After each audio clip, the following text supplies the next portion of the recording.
Assalamualaikum warahmatullahi wabarakatuh. Waalaikumsalam warahmatullahi Bismillahirrahmanirrahim. Alhamdulillahirabbil alamin. Shalatu wassalamu ala asyrofil mursalin sayyidina Maulana Muhammad wa ala alihi washabbihi ajmain. Amma ba'du. Para bapak-bapak, ibu-ibu, hadirin semua, khususnya Gus Miftah yang sangat kami hormati, kami sayangi, dan para relawan.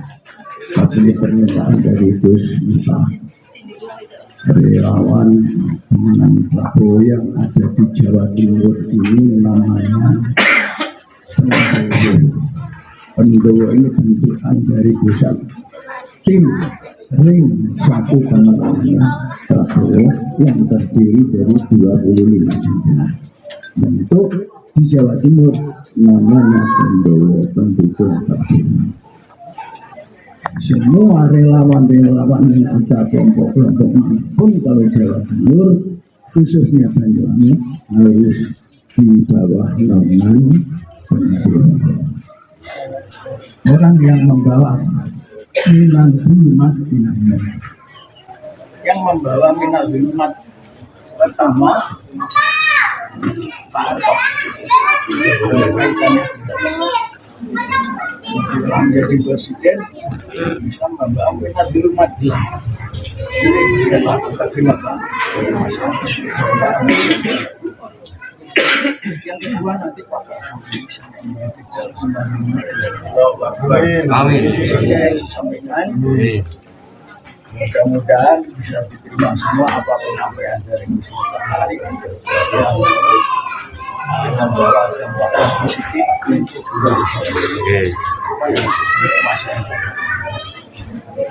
Saya kira cukup sekian dari saya. Assalamualaikum warahmatullahi wabarakatuh.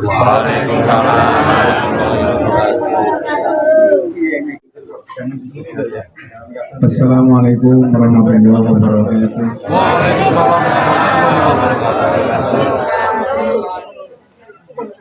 Alhamdulillahil qail. Bismillahirrahmanirrahim. Fas'alu ala dzikri in kuntum la ta'lamun. Rabbi shrah li sadri wa yassir li amri wa hlul 'uqdatam min lisani yafqahu qawli. Amma ba'du. Hadratul mutaromin, para masyayikh, wabil khusus Bayai Suyuti Toha, semoga Allah panjangkan umurnya, Allah jaga kesehatannya, dan senantiasa memberikan fatwa-fatwa untuk kita. Bapak Ibu, warga masyarakat, dan para relawan Pendowo, pendukung Pak Prabowo yang saya cintai. Saya sowan Bapak Ibu, Pak Bayai, karena kebetulan hari ini jadwal saya di Banyuwangi sebelum nanti lanjut ke Bali. Jadi kalau saya itu pergi dari rumah biasanya 10 hari baru pulang, 15 hari baru pulang. Jadi ketemu istri paling sebulan cuma 2 kali.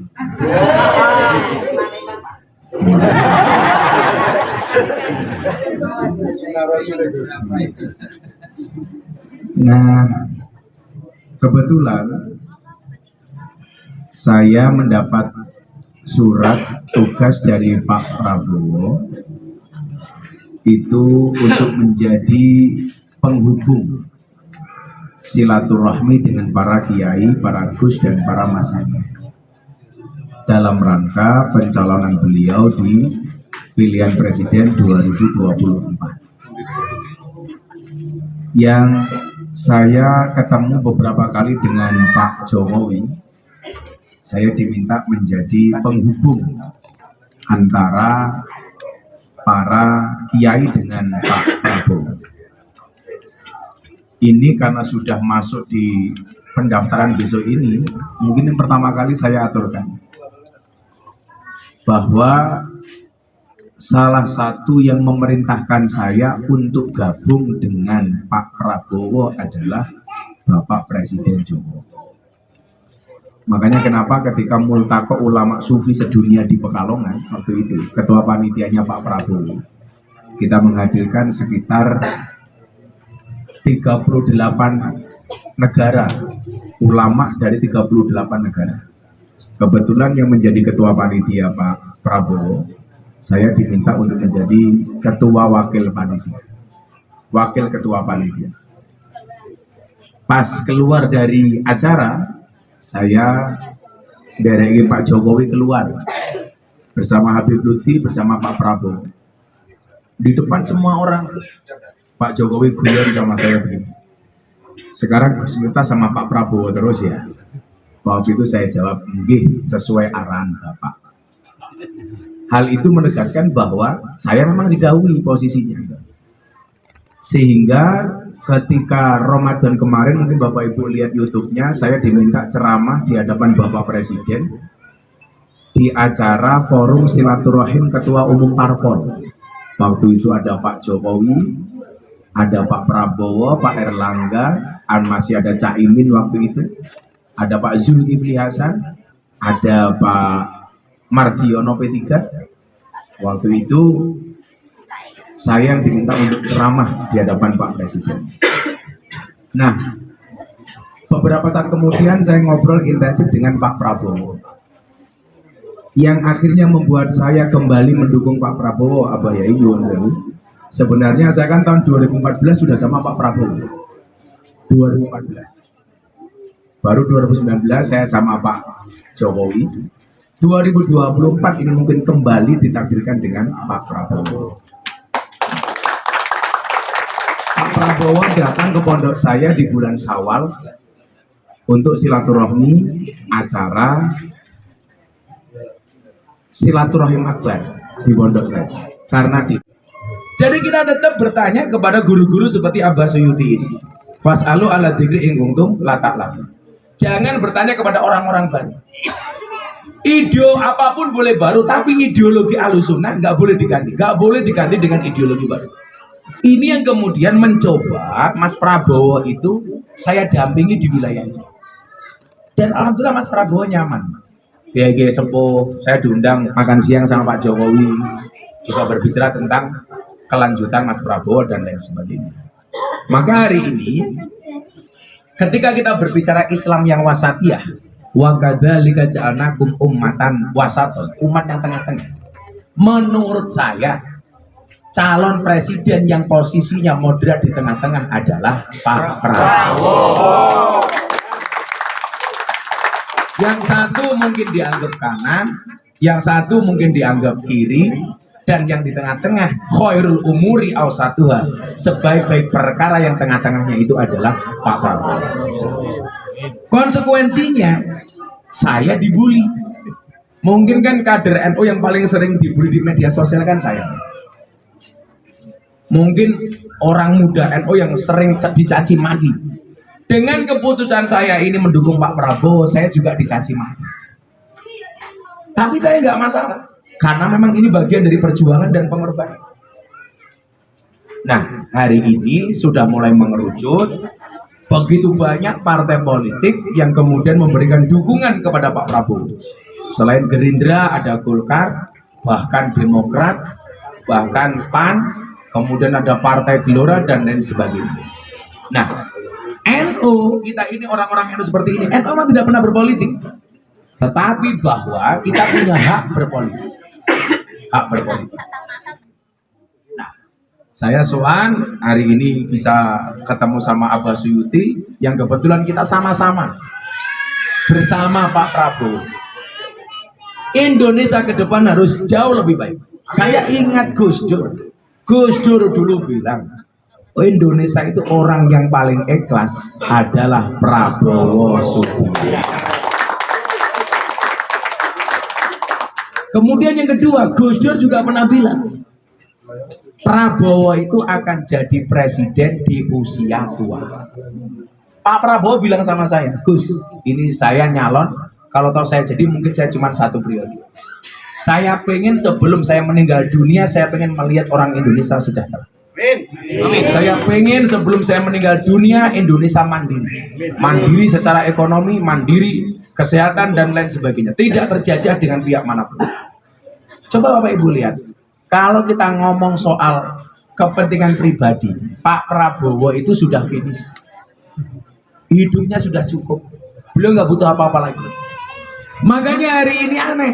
Pak Prabowo berbicara tentang kemajuan Indonesia, tapi orang-orang itu hanya berbicara menjelek-jelekkan Pak Prabowo. Pak Prabowo berbicara Indonesia, mereka berbicara tentang kejelekan Pak Prabowo. Mereka lupa. Kalau hari ini Pak Prabowo dibilang pincang, Pak Prabowo itu kakinya pincang karena berjuang untuk Indonesia. Karena Pak Prabowo sebagai jiwa patriotis seorang tentara yang menjaga kedaulatan Indonesia di Timur Leste dan lain sebagainya. Beliau rela kakinya pincang, berkorban darah bahkan nyawa untuk Indonesia. Pertanyaan saya, yang menghina Pak Prabowo pincang, apa sumbangsihmu untuk Indonesia? Betul?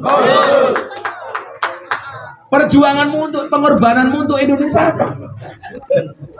Kalau dulu kan si Jongko Joyoboyo itu mengatakan Presiden Indonesia itu rata-rata itu belakangnya O. Mayoritas.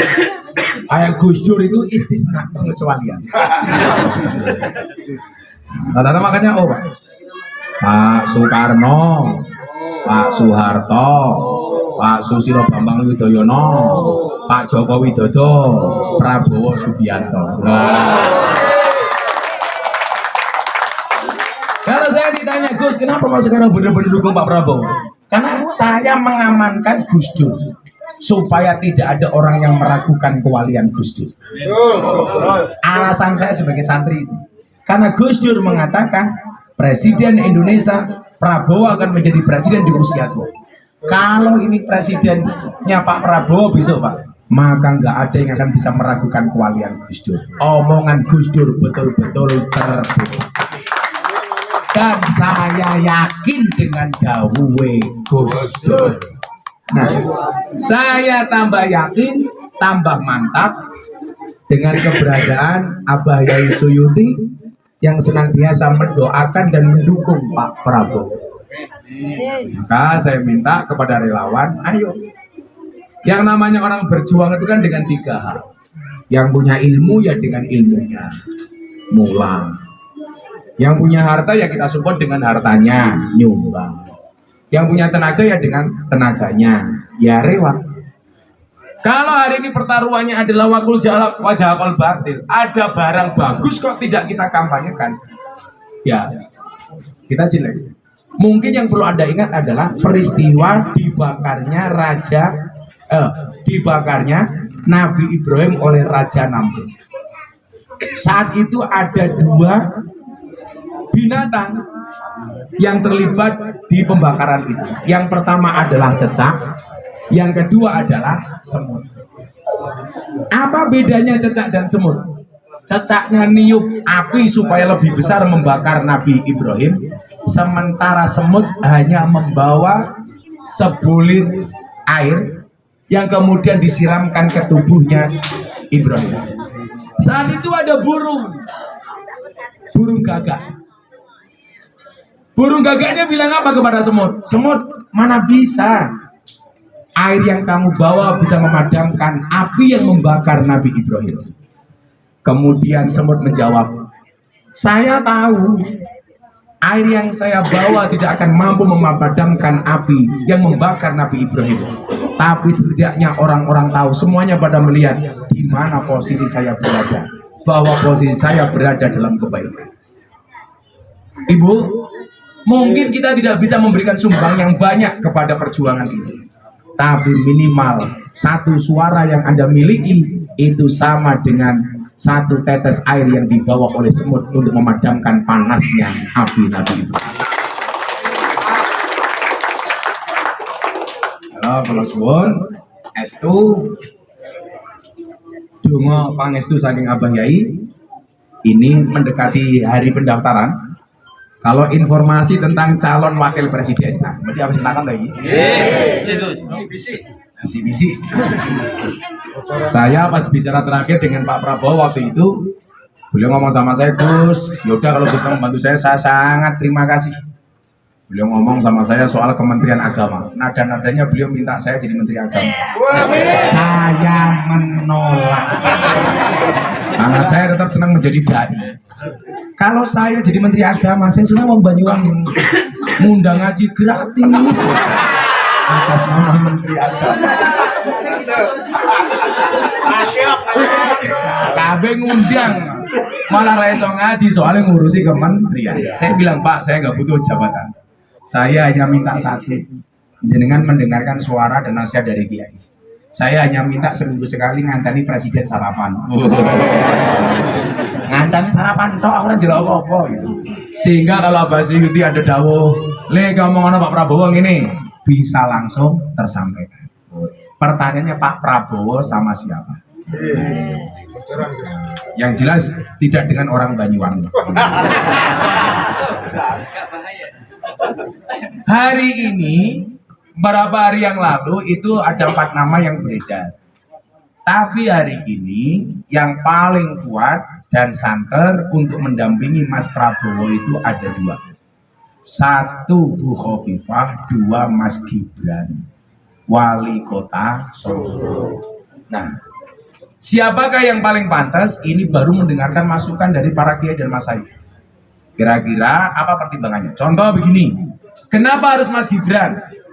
Pertimbangannya 56% pemilih Indonesia itu adalah kaum milenial, anak-anak muda. Nah, kalau yang sepuh-sepuh gini kan bukan milenial tapi kolonial. Walaupun seleranya milenial. Nah, kalau Mas Gibran yang dibawa diharapkan bisa ngimbangi Mas Ganjar di Jawa Tengah. Bagaimana dengan Bu Khofifah? Kenapa Bu Khofifah diambil? Seandainya diambil, pertimbangannya 2 hal. 1, Bu Khofifah sebagai ketua muslimat. Ibu-ibu sepuh ini kan rata-rata muslimat ya. Saya itu membedakan mana muslimat atau fatayat, tidak perlu melihat seragamnya, cukup dari baunya. Muslimat Indonesia itu ber-KTA terkonfirmasi sebanyak 32 juta. 32 juta. Kemudian pertimbangan kedua, Pak Prabowo sama Mas Ganjar itu di Jawa Timur masih 50-50. Jadi Pak Prabowo itu unggul telak di Jawa Barat sama di Banten. Kalau Bu Khofifah masuk, diharapkan Jawa Timur bisa menang telak untuk Pak Prabowo. Siapa yang akan terpilih antara Pak Gibran atau Bu Khofifah? Ini nunggu sampai besok detik-detik akhir. Saya tadi WA-an sama Jakarta last minute karena kita tidak boleh tergesa-gesa. Karena makhoba manis takhoro walana dima manis tasar. Tidak akan merugi orang-orang yang beristikharah dan tidak akan pernah menyesal orang-orang yang bermusyawarah. Nah, ini minta doa Mbah Yai untuk Mas Prabowo. Mudah-mudahan beberapa hari ke depan itu betul-betul mendapatkan petunjuk dari Allah untuk siapa yang harus digandeng. Kita sifatnya hanya bisa mengusulkan. Karena baik Mas Gibran maupun Bu Khofifah itu 2 kader terbaik saat ini. Yang saya yakin kalau 1 di antara 2 ini terpilih mendampingi Mas Prabowo, insya Allah kemenangan bersama. Amin. Amin. Amin Allahumma. Amin. Tuhan ngaten Abah Yai nyuwun donga pangestu Abah Yai, mudah-mudahan perjalanan kita dan perjuangan kita dijabah oleh Allah Subhanahu wa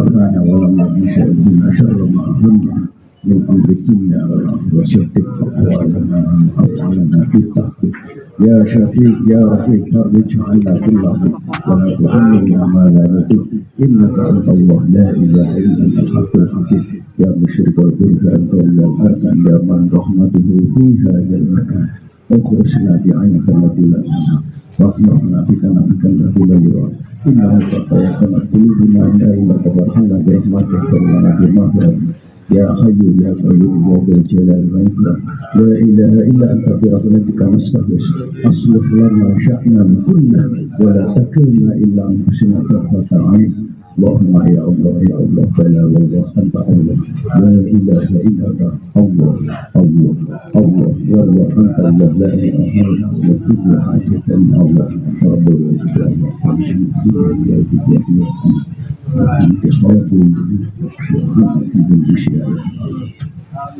Sallallahu Muhammad Wasallam. Alhamdulillah. Sekira cukup sekian, mudah-mudahan membawa manfaat yang besar demi kemaslahatan warga Indonesia pada umumnya. Assalamualaikum warahmatullahi wabarakatuh.